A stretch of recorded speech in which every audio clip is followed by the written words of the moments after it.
कैसे हैं आप सब। राम जी की पाठशाला में आपका बहुत बहुत स्वागत है। उम्मीद करता हूँ आप सब भी अच्छे ही होंगे और आपकी तैयारी बहुत बेहतर ढंग से चल रही होगी।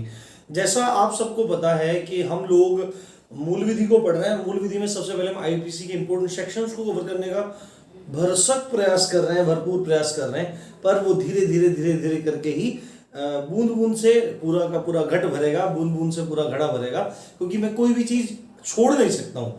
आप में से काफ़ी सारे लोग कहते रहते हैं थोड़ी लंबी वीडियो दीजिए। भाई बिल्कुल लंबी वीडियोस दूंगा, क्योंकि अभी हमें एग्ज़ाम नहीं पता है कि एग्ज़ाम कब होना है। लोग अपना एक अनुमान लगा रहे हैं कि भाई एग्ज़ाम अब होना है, तब होना है, तो उसके बारे में एक अलग से वीडियो में बात करेंगे। दूसरी बात है, अभी मेरे पास थोड़ा समय का अभाव है। मैं अभी मतलब वर्किंग हूँ और थोड़ा समय कम रहता है, तो आप समझने का प्रयास कीजिए। और ऐसा है, अगर एग्जाम आपका तुरंत आ जाता है तो फिर चाहे मुझे अपने काम का भी नुकसान करना है, पर मैं आपके लिए वीडियोस जरूर प्रोवाइड करवाऊंगा। साथ में हिंदी की और अदर वीडियोस जो भी हैं वो भी आपको जल्दी ही मिलनी शुरू हो जाएंगी। तो हम लोग क्या देख रहे थे, अब यहाँ पे देखो अध्याय 4 हम लोग पढ़ रहे थे, जो साधारण अपवाद है, जनरल एक्सेप्शंस है, जिसका नाम बचाव भी है। और वो कहां से कहां तक है? अध्याय 4 धारा 76 से लेके 106 तक है। और धारा 76 से लेके 106 तक दो भागों में बटा हुआ है, धारा 76 से लेके 95 तक और धारा 96 से लेके 106 तक। तो धारा 76 से लेके 95 तक क्षम्य अपराध है, मतलब ऐसे कौन से अपराध हैं जो क्षमा किए जा सकते हैं, उनको हमने पढ़ लिया है। उसके बाद आज हम शुरू करने वाले हैं धारा 96 से लेके धारा 106 तक। जो भाग है उसका नाम है प्राइवेट प्रतिरक्षा, निजी प्रतिरक्षा, यानी कि अपने शरीर की या अपने सामान की या किसी अन्य व्यक्ति के शरीर की या उसके सामान की। सीधे आप थोड़ा कंफ्यूज मत होइए, अपने शरीर की या किसी दूसरे के शरीर की, अपने सामान की, अपनी संपत्ति की या दूसरे के सामान या दूसरे की संपत्ति की रक्षा करने का जो अधिकार है वो प्राइवेट प्रतिरक्षा का अधिकार कहलाता है। क्योंकि आप सबको पता है कि यदि आपके साथ कोई अपराध घटित होने वाला है, कोई घटना घटित होने वाली है, हो सकता है कोई आपकी मृत्यु कारित कर देना चाहता हो, आपको चोट पहुंचा देना चाहता हो, आपके सामान को तोड़ देना चाहता हो, आपकी संपत्ति को नष्ट कर देना चाहता हो, और तब तक आपको किसी लोक सेवक तक यानी पुलिस तक या किसी अधिकारी तक जाने का समय ना हो, और आपको लग रहा हो कि मेरा बहुत बड़ा नुकसान हो जाएगा, तो आपको उस समय आईपीसी की ये तमाम धाराएं अधिकार देती हैं कि आप मृत्यु तक भी कारित कर सकते हैं, आप दूसरे आदमी की मृत्यु भी कर सकते हैं। पर वो अलग अलग केसेस में है, हम समझेंगे कहां पे आप मृत्यु कर सकते हैं, कहां पे आपको कितना अधिकार दिया गया है। तो उन धाराओं के अंतर्गत आपको बचाव मिलेगा, क्योंकि साधारण अपवाद जो है इसका नाम ही है बचाव। तो देखो, प्राइवेट प्रतिरक्षा आपको समझ में आ गया होगा, अपने शरीर की, दूसरे के शरीर की, अपनी संपत्ति की, दूसरे की संपत्ति की रक्षा का जो अधिकार है वो प्राइवेट प्रतिरक्षा के अधिकार के अंतर्गत आता है। देखो, एक केस था थॉमस वर्सेस मध्य प्रदेश राज्य। थॉमस एक व्यक्ति था, उसने मध्य प्रदेश राज्य से के विरोध में एक केस डाला था, और उस केस में सुप्रीम कोर्ट ने ये जो केस था थॉमस वर्सेस मध्य प्रदेश राज्य, ये केस था प्राइवेट प्रतिरक्षा का अधिकार, इससे इस संबंधी केस था। इसमें सुप्रीम कोर्ट ने, एससी का मतलब यहाँ पे सुप्रीम कोर्ट है। जहां भी मैं चाहे तो कानून में, इसमें मूल विधि में जहां मैं एससी लिखूंगा, स्पेशली अगर खाली लिखा हुआ है तो आप समझ जाना मैं सुप्रीम कोर्ट की बात कर रहा हूं। और अगर शेड्यूल कास्ट की बात करूंगा तो स्पेशली वो शेड्यूल कास्ट वाले ही जो अधिनियम है, एसटी एससी अधिनियम है, उसमें हम बात करेंगे, तब मैं आपको बता दूंगा। तो सुप्रीम कोर्ट ने कहा कि प्राइवेट प्रतिरक्षा को आधार मानते हुए, या आप पे कोई कार्रवाई कर रहा है, आपकी संपत्ति को नष्ट कर रहा है, या आपकी जान को खतरा है, आपके शरीर को खतरा है, या किसी और की नुकसान पहुंचाने की कोशिश की जा रही है, तो उसमें दो कंडीशन सुप्रीम कोर्ट ने रखी। या तो आप कायर बन जाओ, कुछ मत करो, जो हो रहा है होने दो, बाद में कानून अपनी आप देखेगा, या दूसरा है जवाब दो, आप उसको जवाब दो, आप उसे मुकम्मल जवाब दो। या आपको अगर मार देना चाहता है, आपकी हत्या का प्रयास कर रहा है, तो आप भी उसकी हत्या कर सकते हो, ठीक है। आपकी संपत्ति को नष्ट कर रहा है, आप उसको जान से मार सकते हो, उसको चोट पहुंचा सकते हो, उसके पैर में गोली मार सकते हो। ये आपको प्राइवेट प्रतिरक्षा का अधिकार है, और जवाब दो का मतलब ही है प्राइवेट प्रतिरक्षा। ये सुप्रीम कोर्ट ने थॉमस वर्सेस मध्य प्रदेश राज्य के मामले में कहा। अब देखो सेक्शन 96 क्या कहता है।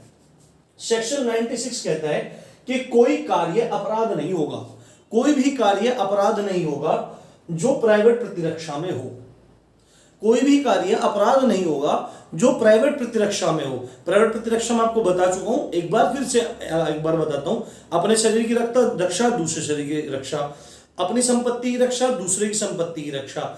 इस संबंध में जो भी कार्य आप करते हैं, इनकी रक्षा के लिए जो भी कार्य करते हैं, आपको लग रहा है कि कोई या तो इनको करने वाला है या करने का प्रयास कर रहा है। जैसे अपने शरीर की बात कर लेते हैं कि अगर मुझे लग रहा है कि कोई मुझे मारने वाला है या मुझे धमकी दे गया है तो मैं उसकी हत्या कर सकता हूं, या मुझे लग रहा है कि वो मुझे चोट पहुंचाने वाला है तो मैं भी उसको चोट पहुंचा सकता हूं। मेरे को यहाँ पे लीगल अधिकार है, मेरे को यहाँ पे इस धारा 96 के अंतर्गत ये मेरे को छूट मिलेगी कि कोई कार्य अपराध नहीं है जो प्राइवेट प्रतिरक्षा में हो।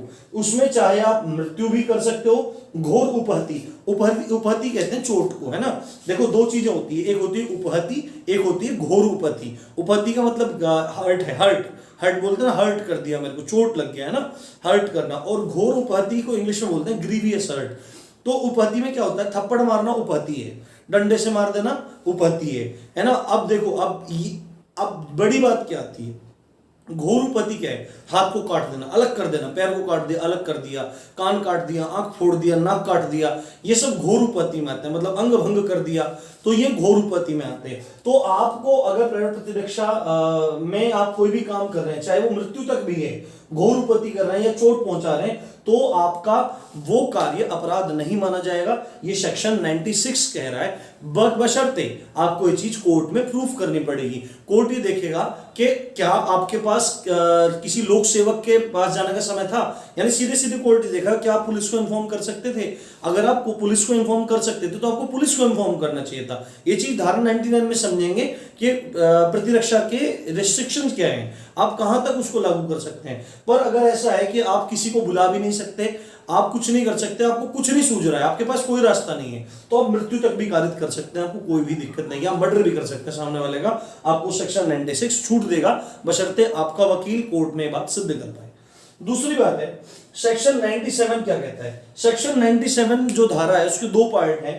पहला पार्ट क्या कहता है कि अपनी या अन्य के शरीर की प्रतिरक्षा का अधिकार है, अपने या किसी अन्य के शरीर की प्रतिरक्षा का अधिकार है। और इस दौरान अगर आप कोई हत्या कर देते हैं, चोट पहुंचा देते हैं, तो आपको कोई भी दिक्कत नहीं है। वही वाली शर्त है कि अगर सपोज करो किसी लड़की का, अब दो केसेस लेते हैं, एक तो लड़की को ही लेते हैं। अगर किसी लड़की को लग रहा है कि उसका रेप हो सकता है, सामने वाला व्यक्ति रेप कर सकता है, बलात्कार कर सकता है, तो वो उसको चोट पहुंचा सकती है, उसको मार भी सकती है, उसको इस 97(1) के तहत छूट मिलेगी। दूसरी बात है अगर रेप करने का प्रयास कर रहा है, मतलब प्रयास भी कर रहा हो या कर रहा हो या कर चुका हो, है ना, मन में सोच रहा है, उसको लग रहा है कि मेरा रेप कर सकता है, रेप करने का प्रयास कर रहा हो, अटेम्प्ट करने का प्रयास कर रहा हो, हाथ पैर दबा रहा हो, जबरदस्ती करने की कोशिश कर रहा हो, या रेप कर चुका हो, इन तीनों ही कंडीशन में उस लड़की को क्या अधिकार है कि वो उसको मार तक सकती है, उसमें कोई भी दिक्कत नहीं है। इसी तरह से अब दूसरा केस क्या है, ये तो अपनी वाली रक्षा की बात हुई। सपोज करो एक लड़का एक लड़की, एक लड़का एक लड़की है और दोनों घूमने जा रहे हैं, जैसे कि वो 2013 के आसपास वो केस हुआ था दिल्ली में, बड़ा भयंकर निर्भया केस था। तो उसमें उसके साथ में लड़का था, तो उन 5 लोगों ने लड़की के साथ में जघन्य अपराध किया था, बहुत भयंकर बलात्कार किया था, और उससे पूरा का पूरा देश बहुत सदमे में चला गया था। तो उस समय उस लड़के के पास क्या अधिकार थे, उस लड़के के पास ये अधिकार थे, यहां से बचता हो। अब कैसे बचता कि अपने शरीर की रक्षा वो लड़की खुद कर सकती थी, वो उन 5 में से किसी को मार सकती थी, उसकी जान बच सकती थी। पर उसके साथ में जो लड़का था, ये अन्य के शरीर की रक्षा, यदि अब देखो उनको पुलिस की कोई सपोर्ट कुछ नहीं था उस समय, कुछ भी नहीं था, तो लड़का अगर उसके शरीर की रक्षा करने के लिए उनमें से सबको मार देता है, किसी को मार देता, तो सेक्शन 97 के तहत, प्राइवेट प्रतिरक्षा के तहत उसको छूट मिलती। आपको बात क्लियर हो गई होगी। उसके बाद जो 97(2) है, 97(2) क्या कहता है, अपनी या अन्य की संपत्ति की रक्षा का अधिकार है। देखो सपोज करो मेरी जमीन जायदाद है, मेरा मकान है, और मेरे मकान को क्या करता है, मेरे मकान को कोई दबंग आके गिराने का प्रयास करता है, और मेरे पास कोई भी रास्ता नहीं है, उसने बुलडोजर चढ़ा दिया है, तो मैं उसकी मृत्यु तक कारित कर सकता हूं। ठीक है, ये संपत्ति में है, मैं उसको घोर उपहति पहुंचा सकता हूं, गोली मार सकता हूं उसको मैं, ये मेरे को अधिकार है। ये अब देखो इसमें कौन कौन से, मतलब संपत्ति को नुकसान कैसे पहुंचाया जाता है। या तो चोरी कर रहा होगा, चोरी कर रहा है तो आप उसको, मतलब अगर पुलिस को नहीं बुला सकते, आपके पास समय नहीं है, कोई चारा नहीं है, तो आप उसको मृत्यु तक भी कर सकते हैं। पर ये आपको कोर्ट में केस में सिद्ध करना पड़ेगा। वैसे चोरी के लिए कोई मृत्यु करता नहीं है। कई बार ऐसा हो जाता है कि चोरी करने आया और उसने बंदूक उठाई, तो यहाँ पे दोनों चीज हो जाती है, अपने सामान की रक्षा भी हो जाती है और अपने शरीर की रक्षा भी करनी है, क्योंकि बंदूक की गोली चलाने वाला है बंदा। तो अब आपको क्या करना पड़ेगा, उसको आप मृत्यु तक कारित कर सकते हैं। इसी तरह चोरी है, लूट का मामला है, रिश्ती, रिश्ती का मतलब होता है नुकसान पहुंचाना। रिश्ती एक टेक्निकल वर्ड है कानून का। रिश्ती का मतलब है नुकसान पहुंचाना। आपकी या अन्य की संपत्ति को कोई नुकसान पहुंचा रहा है तो आपको पूरा अधिकार है, आप उसकी मृत्यु भी कारित कर सकते हैं, घोर उपहति भी कर सकते हैं, उसको उपहति भी प्रदान कर सकते हैं। आपको सेक्शन 97(2) के तहत छूट मिलेगी। आई थिंक आपको चीजें समझ में आ रही होंगी। उसके बाद सेक्शन 98, देखो हमने कुछ धाराएं क्षम्य अपराधों में पढ़ा था।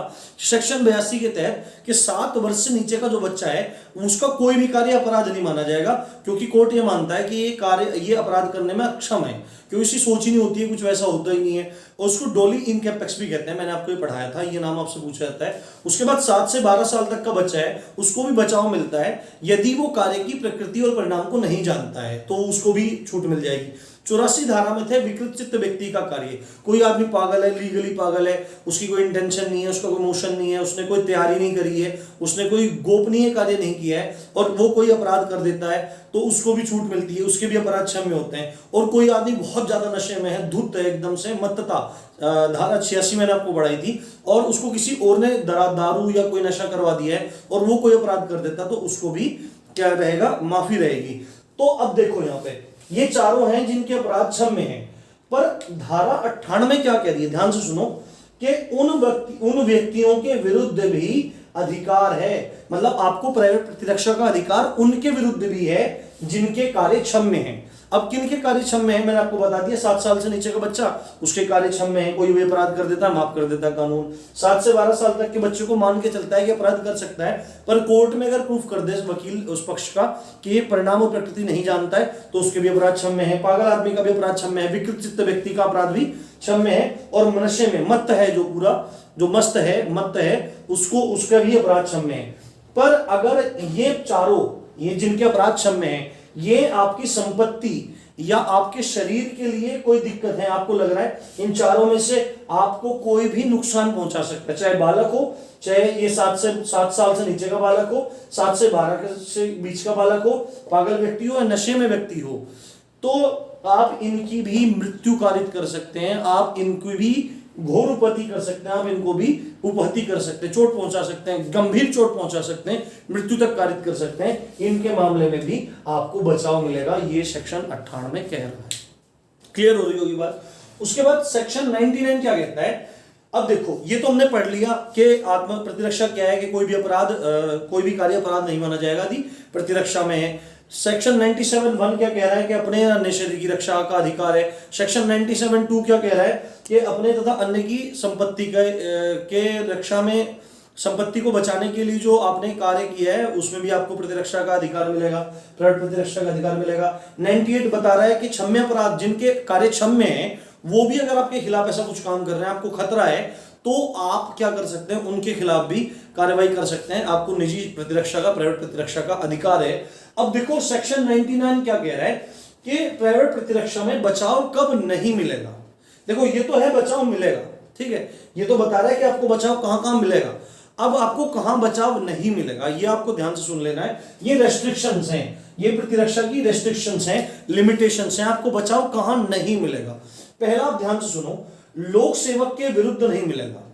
यदि कोई लोक सेवक है, सपोज करो आपके घर पुलिस आती है, पुलिस लोक सेवक में आती है, पब्लिक सर्वेंट है, आपके घर पुलिस आती है, लोक सेवक है, तो वो क्या काम करते हैं, वो आपके घर आए और वो लोक सेवक क्या है, कानून के हिसाब से बंधा हुआ है, कानून के दायरों में बंधा हुआ है, आपके घर आता है, वारंट दिखाता है आपको कि भाई आपको हमारे साथ चलना है।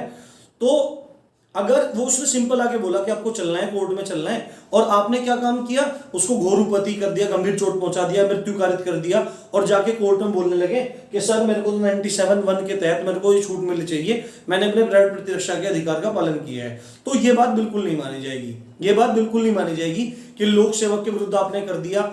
अब इसमें पहली बात है कि लोक सेवक के विरुद्ध आप अप्लाई नहीं कर सकते हैं जब तक कि आपको उस व्यक्ति से मृत्यु या घोर उपहति का डर ना हो।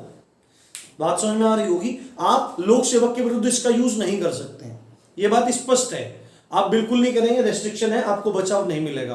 पर अगर आपको ऐसा लग रहा है कि आपके सामने वाला जो लोक सेवक है वो आपको मार रहा है, ठीक है, वो आपको मार रहा है, या आपको घोर उपति पहुंचाने की उसकी इंटेंशन है, या गंभीर चोट पहुंचाने की या चोट पहुंचाने की इंटेंशन है, तो आप उसके खिलाफ भी ये तीनों काम कर सकते हैं। मृत्यु, घोर उपति, जो भी आप प्राइवेट प्रतिरक्षा में एक्शन लेना चाहें, उसको बंद कर दें, चोट पहुंचा दें, गोली मार दें, कुछ भी कर दें, तो आपको बचाव मिलेगा। पर आपको कोर्ट में सिद्ध करना पड़ेगा कि इस लोक सेवक से मेरे को मृत्यु का या घोर उपति का या उपति का डर था, इसलिए मैंने प्राइवेट प्रतिरक्षा में इस लोक सेवक को भी ये अपनी प्राइवेट प्रतिरक्षा के अधिकार के अंतर्गत नुकसान पहुंचाया, तो आपको बचाव मिल जाएगा। बात समझ में आई? तो ये बात दोनों है कि लोक सेवक के विरुद्ध आपको नहीं करना है, और कब करना है और कब आपको बचाव मिलेगा ये आपको पता लग गया। उसके बाद 99(2) में क्या कह रहा है कि लोक सेवक के सहायक के विरुद्ध आपको नहीं मिलेगा। पहली बात तो लोक सेवक के विरुद्ध आपको बचाव नहीं मिलेगा। कब मिलेगा वो मैंने कंडीशन बता दी। लोक सेवक के सहायक के विरुद्ध कोई बचाव नहीं मिलेगा। सपोज करो कोई पुलिस इंस्पेक्टर किसी को कहता है, किसी सामान्य आदमी को भी कह देता है कि भाई ये वारंट उसको जाके दे दो, और वो आ जाएगा, और अगर तुम्हारे साथ ही आए तो अपने साथ ही बुला के लाना। तो यहाँ पे वो व्यक्ति उस लोक सेवक का सहायक हो गया। तो अगर वो उसके घर जाता है और उसको वारंट पकड़ा दे, कहता है भाई चलो दरोगा जी ने बुलाया है, और वो क्या कर देता है, उसके साथ पे गंभीर चोट पहुंचा देता है, मृत्यु कारित कर देता है, तो वहां पे उसको प्रतिरक्षा का जो प्राइवेट प्रतिरक्षा का अधिकार है उसमें बचाव नहीं मिलेगा। ये आपको ध्यान रखना है। तीसरी बात है, यदि लोक सेवक की सहायता मिले। अब देखो वही बात है जो बात मैं बार बार बोलता आ रहा था कि आपको प्राइवेट प्रतिरक्षा में बचाव कम मिलेगा। आप कोई भी कम 96 के अंतर्गत आप कोई भी कार्य कर सकते हैं, अपराध नहीं माना जाएगा। आपकी प्राइवेट प्रतिरक्षा में आपने किसी को मार दिया हो, उसको चोट पहुंचा दी हो, कुछ भी कर दिया हो, पर उसमें एक चीज चेक की जाएगी, उसमें ये चीज चेक की जाएगी कि आपने किसी लोक सेवक की सहायता लेने का प्रयास किया कि नहीं किया। आपने किसी लोक सेवक की सहायता लेने का प्रयास नहीं किया या नहीं किया। यहां पे मैंने बताया था कि आप इस काम को तब करोगे जब आपके पास कोई चारा ही ना बचा हो। अगर सपोज करो आपको क्या करता है, कोई बोल के जाता है कि भाई 1 घंटे में आके तेरे को गोली मार दूंगा, मैं 1 घंटे में आके तेरे को गोली मार दूंगा, तो उसके बाद अब वो क्या काम करता है, बैठा रहता है आराम से, और आके क्या काम करता है, उसको सामने वाला गोली मार रहा होता है, तो गोली मार रहा होता है और वो गोली मारने वाले व्यक्ति को ही मार देता है, और बाद में जाके बोलता है कि सर मैंने तो अपनी प्रतिरक्षा का, प्राइवेट प्रतिरक्षा का अधिकार के अंतर्गत इसको मार दिया है, तो उसको बचाव नहीं मिलेगा। कोर्ट एकदम कहेगा कि जब वो तुमको 1 घंटे पहले धमकी दे के गया था, तो तुम किसी लोक सेवक के पास यानी पुलिस स्टेशन में जाके शिकायत कर सकते थे, अपनी सुरक्षा मांग सकते थे, तो यहां पे उस व्यक्ति को नहीं मिलेगा। तो ये लिमिटेशन है कि अगर आप कोई भी काम कर रहे हैं, अपनी प्रतिरक्षा में कोई भी काम कर रहे हैं, तो अगर आप पहुंच सकते हैं पुलिस तक या किसी लोक सेवक तक, और मतलब आप पहुंच रहे हैं लोक सेवक तक, और उसके बाद भी आप कोई काम कर रहे हैं, उसके पहुंच पा रहे हैं और फिर भी काम कर रहे हैं, तो आपको बचाव नहीं मिलेगा। यानी आपने पुलिस को इन्फॉर्म कर दिया और या आपने फिर भी उसको मार दिया, आपको टाइम मिल रहा है कि पुलिस भी आ रही है तो मार दिया, आपको बचाव नहीं मिलेगा। ठीक है, क्लियर होगी बात। और उसके बाद है चौथी जो लिमिटेशन है कि आप इतनी ही चोट पहुंचाएंगे, आप इतना ही काम करेंगे जितना आपको आवश्यक हो, जितना आपको आवश्यक हो। सपोज करो सामने वाला व्यक्ति आपके सामने चाकू लेके आया और आपकी तरफ मारने के लिए दौड़ा, आपके पास रिवॉल्वर है, तो आप जरूरी नहीं है उसकी 6 की 6 गोलियां उसके सिर में मार के उसको मार ही दोगे। आप उसके पैर में भी गोली मार सकते हो, जितनी आवश्यक हो, जितने में आपकी रक्षा हो जाए उतना आपको काम करना है। ये लिमिटेशन है। ये सब चीजें चेक की जाएंगी कि आप किसी पुलिस वाले तक जा सकते थे क्या आपने जितनी आवश्यक थी उतनी चोट पहुंचाई क्या। अगर आपने इससे ज्यादा पहुंचाई, अपने आप नेता बन गए, तो आपको इनके तहत छूट नहीं मिलेगी। ठीक है, आपको क्लियर होगी बात। तो आप क्या कर सकते हो, अगर आपको चाकू लेके मारने की कोशिश कर रहा है, आपके पास रिवॉल्वर है, आप उसके पैर में गोली मार दीजिए, दोनों पैरों में गोली मार दीजिए जिससे चल ही ना पाए। अब आपने 6 की 6 उसके सिर में उतार दी, कनपट्टी में रख के बड़ ऐसे काम कर दिया, तो यहाँ पे अगर जब जांच होगी तो आपको बहुत दिक्कत हो जाएगी, आप वहां पे प्राइवेट प्रतिरक्षा के अधिकार का फायदा नहीं उठा पाएंगे। क्लियर हो रही होगी बात, आई थिंक सब चीजें। उसके बाद सेक्शन 100 बहुत इंपॉर्टेंट है। अब देखो हमने सारी बात समझ ली कि आप मृत्यु भी कर सकते हैं, चोट भी पहुंचा सकते हैं, सारे काम आप कर सकते हैं। पर सेक्शन 100 क्या कहता है? सेक्शन 100 ये कहता है कि आप प्राइवेट प्रतिरक्षा में मृत्यु तक किन कंडीशन में कर सकते हैं। ये सारी बातें मैंने आपको बताई कि देखो सेक्शन 96 कह रहा है आप कोई भी कार्य कर रहे हैं अपनी प्रतिरक्षा में, तो आपको अपनी या किसी की भी प्राइवेट प्रतिरक्षा में काम कर रहे हैं, तो आपका अपराध नहीं माना जाएगा, बशर्ते आपको प्रूफ करना पड़ेगा आपके पास कोई चारा नहीं था। 97(1) डायरेक्टली बोल रहा है अपने अन्य शरीर की रक्षा के लिए, और एक्सप्लेन कर रहा जा रहा है यहाँ पे। 97(2) बोल रहा है कि आप अपनी या किसी अन्य संपत्ति में आप बचा सकते हैं, और उसमें मतलब कोई भी अपने प्राइवेट प्रतिरक्षा में उसका कोई भी आप काम कर सकते हैं, आपको बचाव मिलेगा। 98 बोल रहा है जिनके अपराध क्षम्य भी हैं, वो भी अगर आपके खिलाफ ये कोई काम करते हैं तो आप उन्हें भी मैक्सिमम सजा दे सकते हो, आप मार भी सकते हो उन्हें। ये 98 बोल रहा है। 99 बोल रहा है कि आपको बचाव कब नहीं मिलेगा। और अब हमने देख लिया कि आप मार भी सकते हो, आप मार भी सकते हो, मृत्यु तक कर सकते हो। अब वो परिस्थिति कौन सी है जब आप मृत्यु तक कर सकते हो आदमी की, तो वे कंडीशन दी गई है सेक्शन 100 में। देखो भाई, आप में से बहुत सारे लोग बोलोगे भैया इतना डीप क्यों पढ़ा रहे हो। देखो भाई, मजा आ रहा होगा, सच्ची बताना मजा आ रहा है कि नहीं आ रहा है। मेरे को बड़ी मेहनत करनी पड़ती है सिर्फ इसीलिए कि बिल्कुल आसान चीज, आसान शब्दों में आपको एक्सप्लेन कर पाऊं। जब दरोगा बन जाओगे ना भाई साहब, जिंदगी भर याद करोगे। जिस आदमी को कानून की समझ होती है, कप्तान भी उसके सामने सलामी ठोकता है। और ऐसी मूल विधि पढ़ के जाओगे तो डिपार्टमेंट में जबरदस्त तरीके से तुम्हारी इज्जत होगी और तुम मुझे याद करोगे। उसके बाद सेक्शन 100 क्या कहता है कि प्राइवेट प्रतिरक्षा में कब मृत्यु तक कारित कर सकते हैं। 7 परिस्थिति हैं। कितनी परिस्थिति हैं? 7। कौन कौन सी हैं?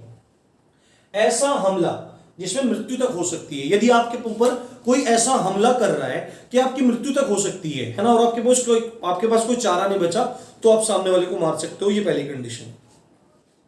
दूसरी बात, ऐसा हमला करे जब आपको घोर उपत्ति हो सकती है। सपोज करो कोई सामने से तलवार लेके आ रहा है और आपके हाथ की तरफ मारना चाहता है, आपके हाथ को काटना चाहता है, आपके पैर को काटना चाहता है, तो इस कंडीशन में भी आप सामने वाले की मृत्यु कर सकते हो, उसे मौत दे सकते हो आप। ये आपके लिए दूसरा इंपॉर्टेंट पॉइंट है। तीसरा, रेप वाला मामला। अगर किसी के साथ रेप का प्रयास किया जा रहा है, या रेप हो रहा है, या रेप हो चुका है, या उसको लग रहा है कि रेप होने वाला है, तो इन तीनों चारों कंडीशन में, मतलब रेप की जितनी भी कंडीशन है, बलात्कार की जितनी भी कंडीशन है, इन चारों ही कंडीशन में सामने वाले व्यक्ति को मारा जा सकता है। चाहे तो जिसके साथ रेप होने की संभावना है, हो रहा है, हो चुका है, या प्रयास चल रहा है, वो ही मार दे, लड़की ही मार दे, या कोई साथ वाला भी मार सकता है, कोई दिक्कत नहीं है, उसको बचाव मिलेगा। चौथी कंडीशन है धारा 377। धारा 377 है अननेचुरल सेक्स। अननेचुरल सेक्स का क्या मतलब है? अननेचुरल सेक्स का मतलब है, देखो सामान्यतः प्रकृति में क्या होता है, नर और मादा के मध्य ही एक संबंध होता है, ये प्राकृतिक माना गया है, ये नेचुरल सेक्स माना गया है।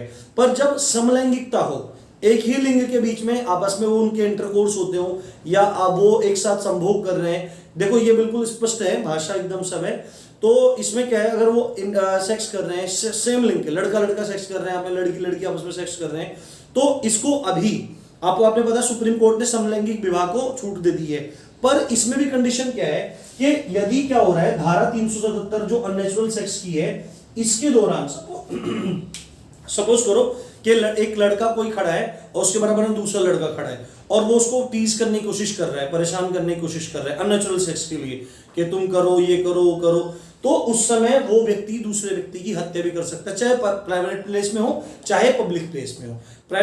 पब्लिक प्लेस में होगा तो दे थप्पड़ ऐसा ही कुछ हो जाएगा, रैपड़ मारेंगे, पेलो दबा के भाई, ठीक है। और दूसरी बात है, अगर प्राइवेट प्लेस में पड़ा हुआ है कहीं अंदर कमरे उमरे में, तो हत्या भी कर सकता है। लड़का लड़के के साथ प्रयास कर रहा है या करने की कोशिश कर रहा है तो मार सकता है, और लड़की लड़की के साथ में कर रही है, करने का प्रयास कर रही है तो मार सकती है, कोई दिक्कत नहीं है। या दूसरा भी कोई बंदा मार सकता है, इसमें भी छूट है। उसके बाद पांचवा, अगर कोई, देखो दो शब्द होते हैं, एक होता है अपहरण, एक होता है व्यपहरण। इनका मतलब मैं आपको डिटेल में आगे बताऊंगा, अभी आपको इतना समझ लेना है। अगर कोई किसी को किडनैप करने की कोशिश कर रहा है किडनैप करने की कोशिश कर रहा है, तो भी वो उसकी हत्या कर सकता है, जो किडनैप करने की कोशिश कर रहा है, तो आपको छूट मिलेगी, कोई दिक्कत नहीं होगी। और मोस्ट इंपोर्टेंट, एसिड अटैक। देखो एसिड अटैक की धारा जो है वो 326A है। 326A में एसिड अटैक को बताया गया है कि एसिड अटैक कर दिया है तो, और सेक्शन 326B में है एसिड अटैक का, यानी तेजाब जो फेंकना है, जो अम्ल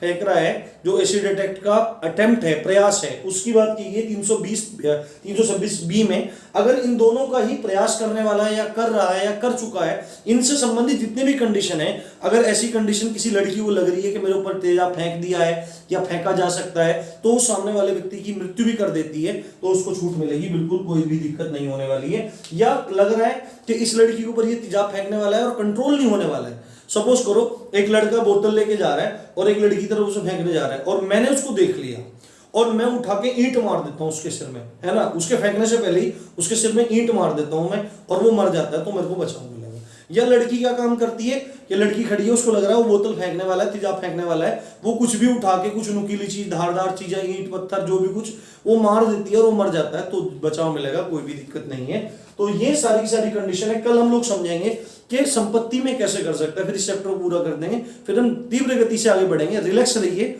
आपके एग्जाम से पहले कंप्लीट करा दूंगा। उम्मीद करता हूं मजा आ रहा होगा यार, और मैक्सिमम शेयर करो और चैनल को सब्सक्राइब करना मत भूलो अगर पहली बार आए। आप देख रहे थे राम जी पाठशाला, मैं हूं राम भारद्वाज। जय हिंद, जय भारत।